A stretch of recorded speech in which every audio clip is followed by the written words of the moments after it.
Thereupon the Venerable Bhaddali asked, Venerable Sir, what is the cause, what is the reason why they take action against some monk here by repeatedly admonishing him? What is the cause, what is the reason why they do not take such action against some monk here by repeatedly admonishing him? Here, Bhaddali, some monk is a constant offender with many offences. When he is corrected by the monks, he prevaricates, leads the talk aside, shows disturbance, hate and bitterness. He does not proceed rightly, he does not comply, he does not clear himself, he does not say, let me act so that the Sangha will be satisfied. Monks, taking account of this matter,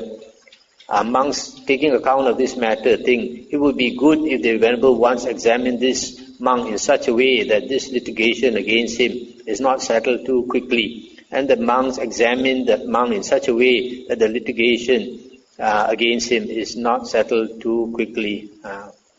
So this monk is not only a constant offender, but when he is advised by other monks to correct his behavior, he prevaricates, he talks about some other things, and he is disturbed, he gets angry, and does not comply with what they say. He does not act in a way that the other monks are happy. So because of that, they keep they repeatedly find fault with him. I guess this Venerable Bhaddali must be a monk like this. So other monks constantly find fault with him. That's why he's not happy, complaining the Buddha. Why these monks always constantly finding fault with me? And then the Buddha says here again, but here some monk is a constant offender with many offences. When he is corrected by the monks, he does not prevaricate, lead the talk aside or show disturbance, hate and bitterness. He proceeds rightly, he complies, he clears himself, he says, let me so act that the Sangha will be satisfied. Monks, taking account of this matter, think it would be good if the Venerable ones examine this monk in such a way that this litigation against him is settled quickly. And the monks examine that monk in such a way that the litigation against him is settled quickly. Stop here for a moment. So this another type of constant offender. He is advised by other monks to change, and he listens to them. He does not get angry. He does not lead the talk aside, and he complies with what they advise him. And so because of that, the other monks have sympathy for him and try to settle his case quickly. Here some monk is a chance offender without many offences. When he is corrected by the monks, he prevaricates, leads the talk aside, or show disturbance, hate and bitterness, etc.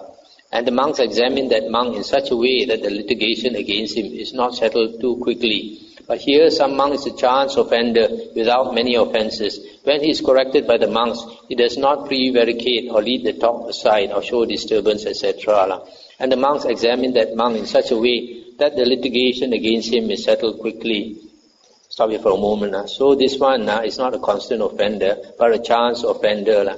And the other monks, when they advise him to change, if the monk is willing to change, then they sympathize with him and quickly settle his case. But if he is the type who's hard to correct, then they constantly find fault with him. Here some monk progresses by a measure of faith and love. In this case, the monks consider thus. Friends, this monk progresses by a measure of faith and love. Let him not lose that measure of faith and love, as he may if we take action against him by repeatedly admonishing him. Suppose a man had only one eye, then his friends and companions, his kinsmen and relatives would guard his eye, thinking, let him not lose his one eye. So too, some monk progresses by a measure of faith and love, and they think, let him not lose that measure of faith and love, as he may if we take action against him by repeatedly admonishing him. This is the cause, this is the reason why they take action against some monk here by repeatedly admonishing him. This is the cause, this is the reason why they do not take such action against some monk here by repeatedly admonishing him. So this last type of monk is new, but he has faith and he has love. So because of that, the other monks sympathize with him. Venerable Sir, what is the cause, what is the reason why there were previously fewer training rules and more monks became established in final knowledge? What is the cause, what is the reason why there are now more training rules and fewer monks become established in final knowledge? Stop here for a moment. So here he's asking why formerly there were less precepts made by the Buddha and there were more arahants. And nowadays there are so many precepts and we have less arahants. And the Buddha said, that is how it is, Bhaddali. When beings are deteriorating and the true Dhamma is disappearing, then there are more training rules and fewer monks become established in final knowledge.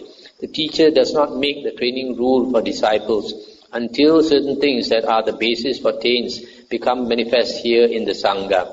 But when certain things that are the basis for taints become manifest here in the Sangha, then the teacher makes known the training rule for disciples in order to ward off those things that are the basis for taints. Those things that are the basis for taints do not become manifest here in the Sangha until the Sangha has reached greatness. But when the Sangha has reached greatness, then those things that are the basis for taints become manifest here in the Sangha. And then the teacher makes known the training rule for disciples in order to ward off those things that are the basis for taints. Those things that are the basis for taints do not become manifest here in the Sangha until the Sangha has reached the acme of worldly gain, the acme of fame, the acme of great learning, the acme of long-standing renown. But when the Sangha has reached the acme of long-standing renown, etc., then those things that are the basis for taints become manifest here in the Sangha. And then the teacher makes known the training rule for disciples in order to ward off those things that are the basis for taints. Stop here for a moment. So here the Buddha answers that after some time the Sangha becomes very well established and they become famous and they have reached a peak. Then when they have reached a peak, then problems start to appear. Here the Buddha says the taints become manifest. Here refers to what Chinese call fan now, all the uncontrolled mental outflows. That's my translation for taints, the asavas, uncontrolled mental outflows. That means the mind, they use the mind a lot. Instead of meditating and attain the jhanas, the monks, after some time, they become lax. After the Sangha has reached fame, the peak, then the Sangha of monks, the Buddha and the Sangha of monks become very famous. Then they get a lot of offerings and all that. Then the monks start to relax, and you get bad eggs. The monks, people coming into monkhood for the wrong reasons. They wear the robe for the wrong reasons, and then they don't practice. They don't practice. They don't practice. The aim in wearing the robe is not to practice the holy life, and they are greedy for offerings and greedy for fame and all that. So that's when the taints become manifest. All this using their mind too much, and beings are deteriorating, and the true Dhamma starts to disappear, because these monks, instead of practicing meditating very hard and disciplining their mind and not using their mind in thinking, they start to think a lot, and then they have wrong interpretation of the Dhamma. And they have wrong interpretation of the Dhamma, and then the true Dhamma starts to disappear. It's like nowadays, you have so many different interpretations of the Buddha's teachings. Instead of sticking to the original Buddha's teachings in the 4 Nikayas, plus a few books of the 5th Nikaya, they go and follow other books, like we have the Mahayana and the Hinayana books. So all this causes the true Dhamma to disappear. And when this starts to happen, then the Buddha starts to make more and more rules. And then you get less and less arahants in the world. And the Buddha said, there were few of you, Bhaddali, when I taught the Dhamma through the simile of the young thoroughbred colt. Do you remember that, Bhaddali? No, Venerable Sir. To what reason do you attribute that? Venerable Sir, I have long been one who did not fulfill the training in the teacher's dispensation. And the Buddha said, that is not the only cause or the only reason, but rather by encompassing your mind with my mind, I have long known you thus. When I am teaching that Dhamma, this misguided man does not heed it, does not give it attention, does not engage it with all his mind, does not hear the Dhamma with eager ears. Still, Bhaddali, I will teach you the Dhamma through the simile of the young thoroughbred. Quote, listen and attend closely to what I shall say. Yes, Venerable Sir, the Venerable Bhaddali replied. So, stop here for a moment. So, the Buddha says, there were a few of you around when I gave the simile of the young thoroughbred. Quote, do you remember? He said, no. You see this sati, the definition of sati is being able to remember what was said and done a long time ago. So this Venerable Bhaddali, he does not have that sati. His mind is not clear. That's why he does not remember. And the Buddha asked him, why don't you remember? He said, because I have not fulfilled the training. Has not followed the Buddha's instructions. The Buddha said, that is not the only reason. The Buddha said, I notice every time I am teaching the Dhamma, this foolish man does not pay attention, does not engage with all his mind, does not hear the Dhamma with eager ears. So, when the Dhamma is being taught, you have to pay full attention. If you are interested in the Dhamma, if you have the affinity with the Dhamma, every time the Dhamma is taught, you will not talk, you pay careful attention. There's some of you, when the Dhamma is spoken, you're all talking and all that.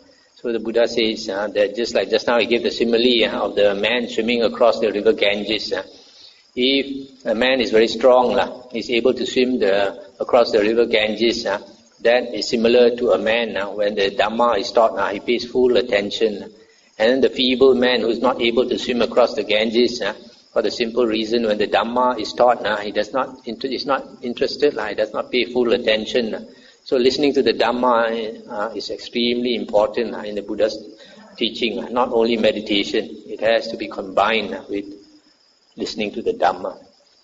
The Blessed One said, Bhaddali, suppose a clever horse trainer obtains a fine thoroughbred coat.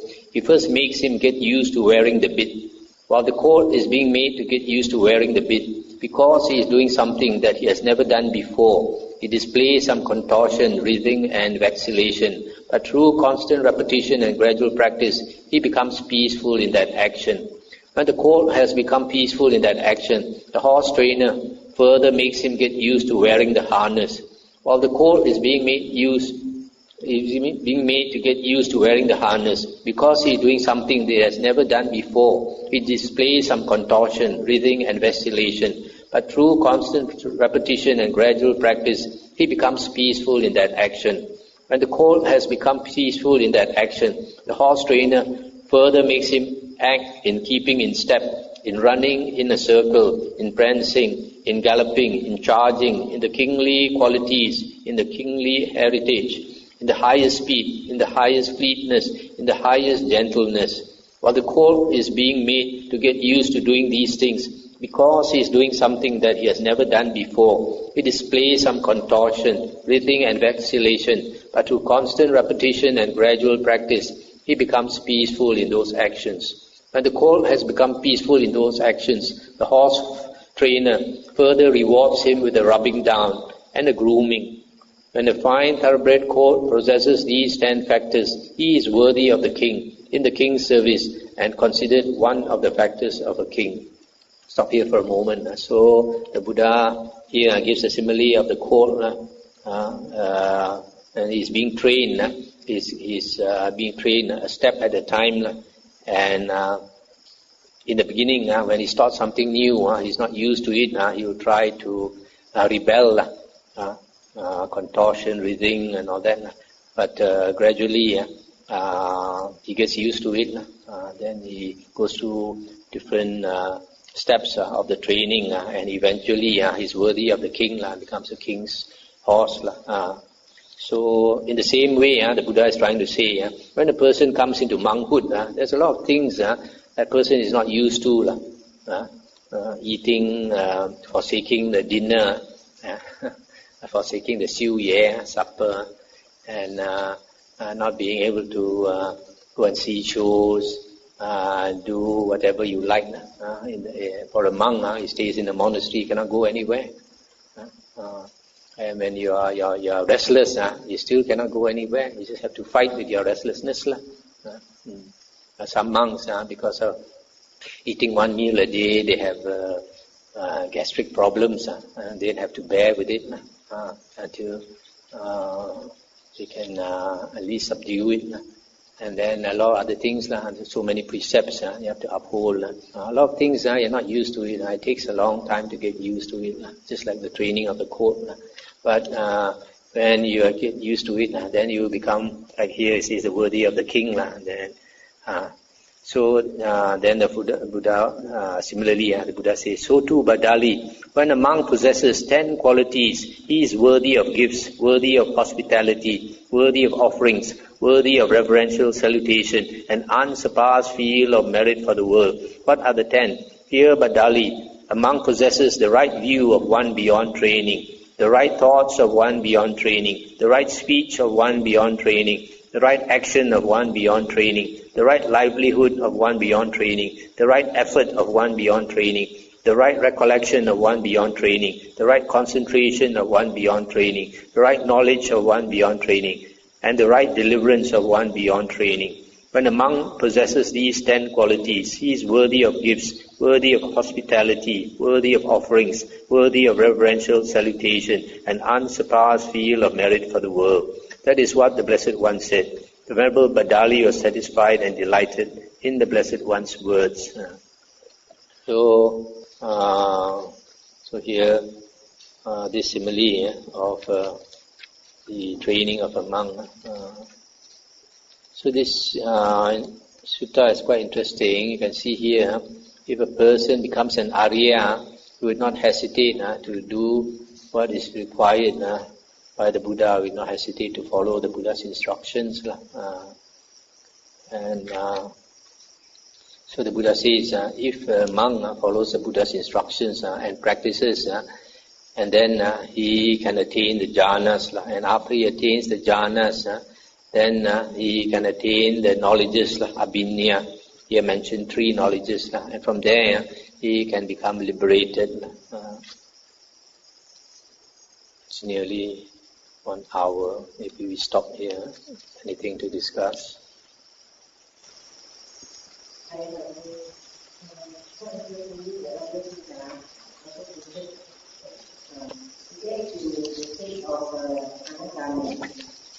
One would need to know the Buddha related the form and manner. But in 2004, it says here that one Dhamma is going to develop percentage on the high education and the other and the etc. You can get to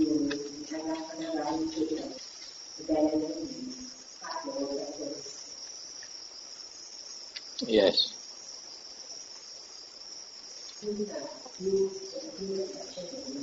Yes, this is one of the exceptions.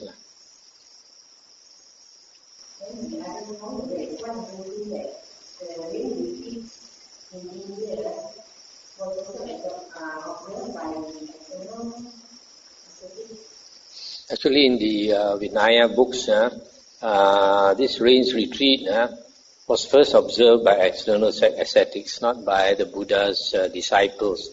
And then during the rains, the Buddha's disciples were walking all around. And then the lay people criticized the Buddha's disciples for walking around during the rains, because they said during the rains a lot of insects and worms, etc., they come up to the surface. Then when the monks walk around, they kill all these insects and worms, etc. And then because of their criticism, then the Buddha also instructed the monks to follow and keep the rains retreat. Bhaddali seems to be a thousand miles. Yes, yes. And looks like they are conversing all the while, and yet the Buddha is so forbearing and tolerant. Yes. As we find in the Vinaya that the Buddha was quite tolerant. There were a lot of monks who do not fulfill the training. He did not chase them out. Something this Bhaddali did not observe not eating in the appropriate hours. So it's not such a big offense or what the Buddha did not. Yes, it is not such a big offense because initially the Buddha did not have this training rule and the monks were going on alms round in the morning, in the afternoon, even at night. Later you'll see another sutta where this is mentioned, maybe the next sutta. The next sutta 66, we'll go through tomorrow.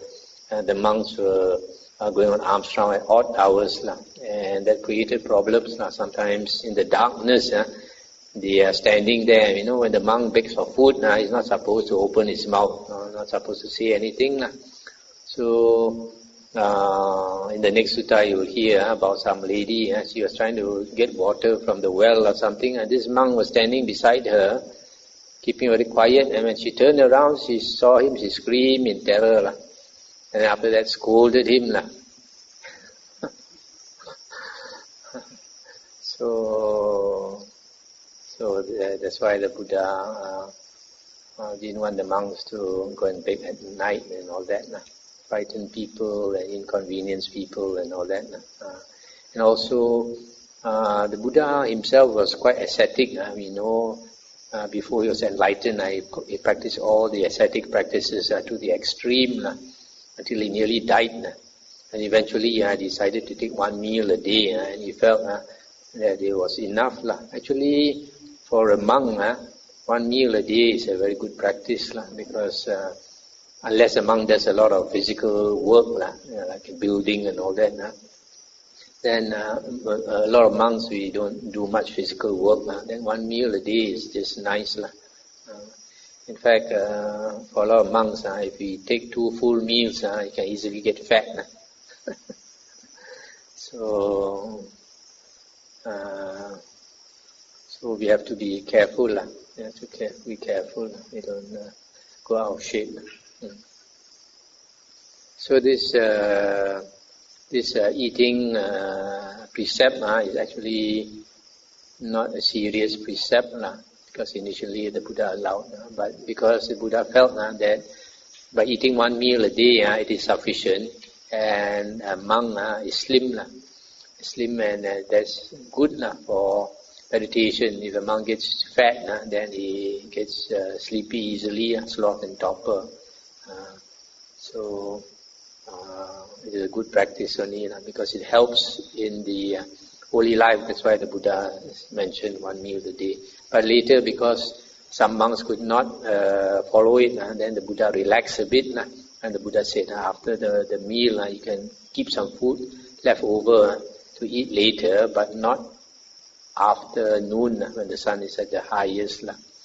And actually the main point the Buddha wanted was that the monks should only go on alms round once, and not inconvenience lay people by going on alms round more than once a day.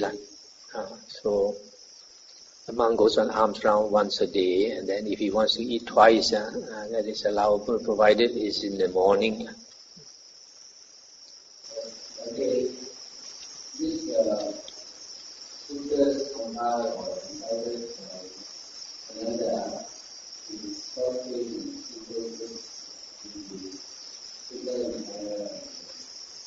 but the denial is an aspect from the Buddha. Just the Buddha, I see a lot of things there. So this is expected No, definitely not. So the Vinaya books contain a lot of things not mentioned in the suttas. You have to study it to know. So it is available. You just have to order it from either Pali Text Society or India.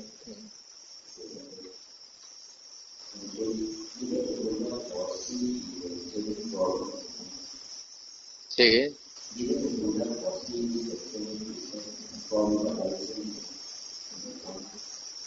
The Buddha is not a man who uses his mind and thinks a lot. So the Buddha, he does not go and think this problem is going to arise or that problem is going to arise. He just let things go naturally. Not like us. Before something arises, we are already worrying. Buddha does not worry about it.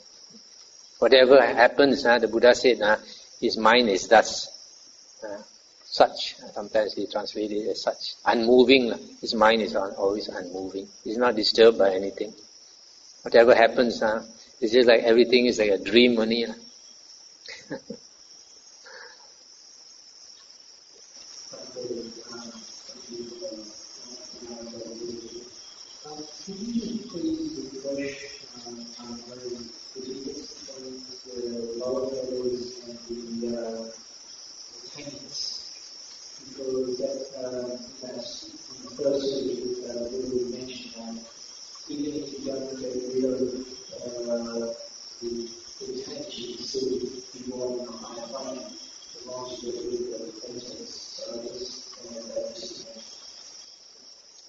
The taints, I would translate, actually the Pali word is asava. I would translate it as uncontrolled mental outflows. Arahant is described, is defined, Arahant or liberated person is defined as a kinna sava, one who has destroyed the asavas. And we know an Arahant, he has destroyed the tendency for the six consciousness to flow. So that's why this word asava, I will interpret it as the uncontrolled mental outflows. That means the flow of the six consciousness, the tendency of the six consciousness to flow. So it is this is the ultimate. If you destroy the asavas, the taints, you have become arahant.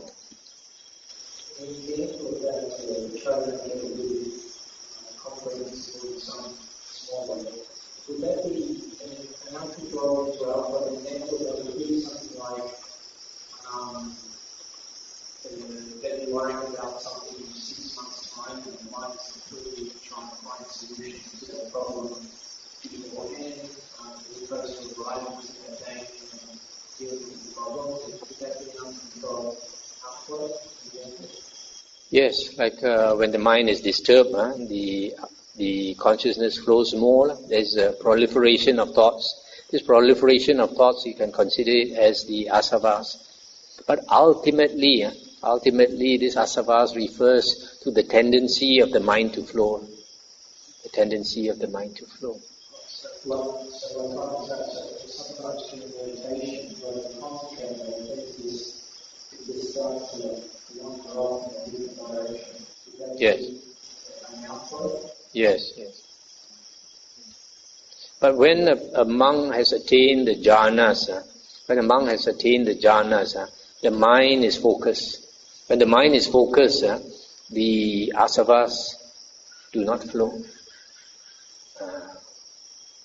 The asavas do not flow in the state of the jhanas, because the mind is focused, concentrated. You are in control of the mind. So if you want to attain liberation, which is basically destruction of the outflows, you must be able to attain the jhanas, because when you attain the jhanas, you stop the outflows for that period you are in that jhana. If you are able to attain jhana for 1 hour, then at least you can stop the asavas for 1 hour. You can attain for 2 hours, you can stop the asavas for 2 hours. then only you have hope of permanently cutting off the asavas.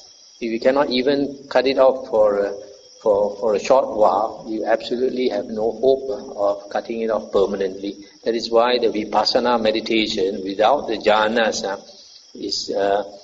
there is no hope of attaining liberation in the Buddha's teachings. Okay, shall we stop here?